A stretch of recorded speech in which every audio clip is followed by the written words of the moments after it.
அதனால எங்க சர்ச்சுக்காரங்க எங்களை கொஞ்சம் ஸ்காலர்ஷிப் விட்டு இன்ஜினியரிங் முடிச்சதுக்கு அப்புறம் பாம்பேல லேண்ட் ஆயிடுச்சு.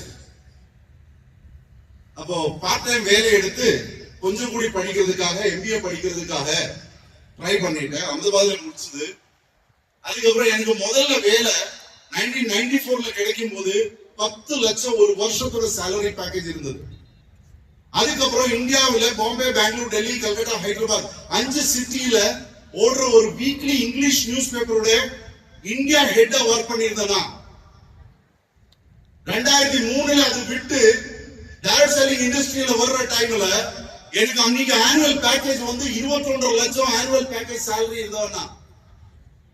ஆனா டைரக்ட் செல்லிங்ல வரணும்னு நினைச்சு நான் விடல, சொந்தமா பிசினஸ் ஸ்டார்ட் பண்ணோம். அந்த மாதிரி நினைப்புல வேலையை விட்டு இந்த பிசினஸ்ல வந்தவனா. ரிஸ்க் எடுத்ததுனால அன்னைக்கு வருஷத்துக்கு 21 லட்சம், இன்னைக்கு மாசத்துக்கு 20 லட்சத்துக்கு மேல சம்பாதிக்கிற நிலைமைக்கு வந்திருக்குது. பிசினஸ்ல வெற்றி அடிக்கணும்னா ரிஸ்க் எடுக்கணும். ஹலோ, என்ன எடுக்கணும்? ரிஸ்க் எடுக்கணும். என்ன ரிஸ்க்? உழைக்கிற ரிஸ்க், தூக்கம் இல்லாம ஒர்க் பண்ற ரிஸ்க், சாப்பாடு இல்லாம ஒர்க் பண்ற ரிஸ்க், வீடை விட்டு அம்மாவோ என் மனைவியோ சமைக்கிற சாப்பாடு சாப்பிடாம ஒர்க் பண்ற வேண்டிய ஒரு விஷயம், ஒரு ரிஸ்க். எடுக்கிறதுக்கு ரெடியா? ரெடியா? தமிழ் மக்களே, ஒரு அட்வைஸ் கூட. கேரளால பிறந்தனா இன்னைக்கு தங்குறது என் இடம், என் ஆதார் கார்டுல இருக்கிற இடம் கோவா. ஏன்னா கனவுல ஒரு இடம் இருந்தது. பிளைட்ல லேண்ட் பண்ற டைம்ல யோசிச்சேன், அந்த இடத்துல வீடு வச்சுனா எப்படி இருக்கும். ஏன்னா ஒரு குன்னுக்கு கீழே கடல். அதே இடத்துல வீடு வாங்கிட்டேன்.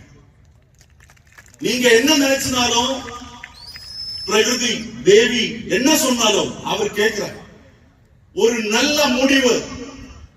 எனக்கு வெற்றி அடிக்கணும், எனக்கு வெற்றி அடிக்கணும், எனக்கு வெற்றி அடிக்கணும், என் லைஃப்ல இது வேணும்.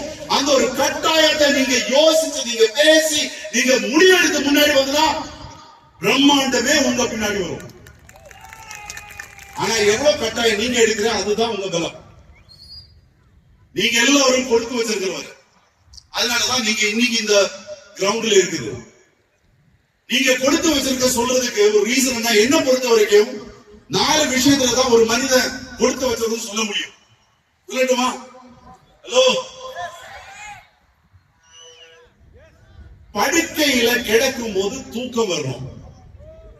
ஹலோ, படுக்கையில கிடக்கும் போது தூக்கம் வரணும். சாப்பாடு முன்னாடி இருக்கும் போது பசி இருக்கணும். ஹலோ, சாப்பாடு முன்னாடி இருக்கும் போது பசி இருக்கணும். பணம் சம்பாதிக்கிறதோடு கூட புண்ணியம் கூட சம்பாதிக்கணும். ஆயுஸ் இருக்கிற வரைக்கும் ஆரோக்கியம் இருக்கணும். இந்த 4 விஷயம் எம்ஐ லைஃப்ல மட்டும் தான் உங்களுக்கு கிடைக்கும். நீங்க கேட்ப சார் என்ன சொல்ற சார்?